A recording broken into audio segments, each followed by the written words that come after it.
Welcome to the Stories Behind the Songs with Dave Kittle. Back in 1979, Dave began a radio career at CHEZ 106 in Ottawa, which spanned 17 years. He was one of the on-air voices that I grew up listening to, and he introduced me to new music that literally changed my life. His knowledge and passion for music are inspiring, to say the least. And in this 6-part podcast, Dave and I sit down and discuss the British invasion. Peter Noon, Yeah. the frontman, Herman of Herman's Hermits, Peter Noon, Yeah. was a very cute-looking guy Okay. with a British accent. And you got to remember, during the British invasion, anybody who had a British accent was they loved them. Of course, yeah. All you had to do was be cute and have a British accent, and you were in. Yeah. But they were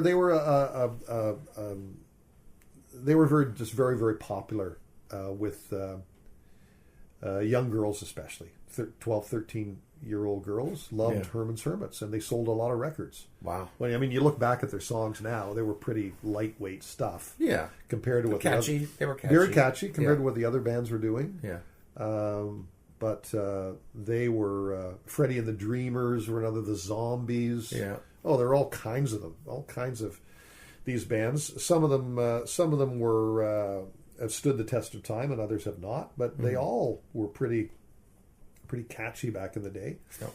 And they were from the UK. They were British, so they were quite popular over here. I can attest to the popularity of the British accent many, many years ago.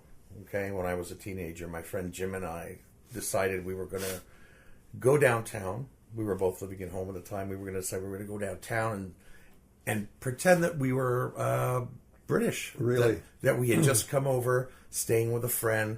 And, on several occasions we'd go out and, nobody would pay us, the time of day. Nothing, no attention at all.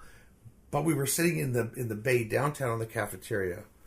They served malted milks back then. I don't know if you remember that. But we had lunch or dinner. I don't know what time of day it was, but we were downtown, taking the bus there, sitting, talk to like this, what do you want to do tomorrow, and all this stuff. And there were these two girls at the next table, right? Well, did they not take a shine to us? Of course they would. And I gotta say, we kept that up for like a couple of weeks. So we gave them a friend's phone number and told them we were staying with this guy, which he was a good friend of ours as well. And we actually gave him his number, or gave them his number, our number. And then one of the girls called, and our friend's mother picked up and said, and she said, our Norm and Jim there, the guys from England. And she said, "What are you talking about? They're not from England. They live here." "Oh, they're just putting you on." Yeah, the jig was up. The right? jig was up in a hurry, and we had a lot of explaining to do. Yeah. But you're right though. When it's, I think we all are attracted to different accents and just different people because we're so used to our own thing. Yeah. But back then, the British invasion was so big. Yeah. That a lot of the acts, the North American acts, the American acts, and Canada as well, tried to emulate them. Like the Byrds, for example, they were originally called the Beefeaters, trying to capitalize on something being British, and they all adopted the look. The Michael Clark, the late drummer of the Byrds, was very famous for having that Brian Jones haircut. The very famous Brian Jones haircut. He looked just like Brian Jones. A lot of bands tried to look like the British band. The British bands dressed like them. Adopted names to sound British. I remember there was a band out of Toronto back in the mid '60s called themselves the Lords of London. Can't get much more British than that. Trying to capitalize on that, and but eventually the American bands and American artists kind of caught up, and developed their own sound and their own style, and the British invasion eventually, after a few years, kind of petered out a little bit. The UK, though, has always been a big deal in rock and roll, right from the arrival of the Beatles. Prior to the Beatles, there was really nobody from the UK that made any impact over here. Cliff Richard, for example, who was a massive star in the UK, Sir Cliff Richards. Yeah. Or Cliff Richard, I'm sorry, no S on the end. Was a massive star in the UK and never did a thing over here.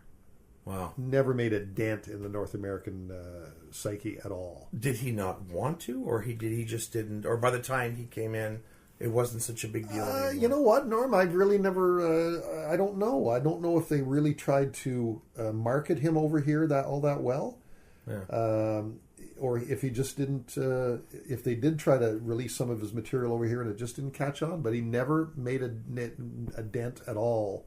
Wow. In North America whatsoever. Not even in Canada, but I mean he was bigger than the Beatles in the UK. He was huge, absolutely huge, and remains so to this very day. Cliff Richard is still around. Sir Cliff Richard is still around. He performs occasionally in the UK, but never made a dent in North America. But eventually, the bands like the Young Rascals, the Lovin' Spoonful, the Byrds. Started to develop their own sound of their own style, and became big stars as well. But that period in history we won't see anything like that again, ever, right? I would be very shocked if we ever did. They changed the course of not only popular music but popular culture as well. Yeah. If you could say that anyone actually changed the world, I would say that the Beatles did. In not only in music but in culture, in fashion, in attitude, just the way people thought and acted and looked and went along on their daily lives. Yeah.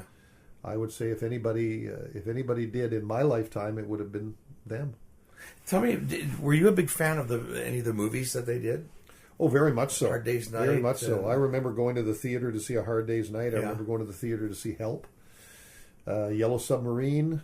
Which was apparently not them. They were voice actors. They had nothing to do with Yellow Submarine at all. Yeah. The music was theirs. The music was theirs. But the voices of the characters voices were not theirs. Not them. They actually made a short cameo appearance at the very end of the movie.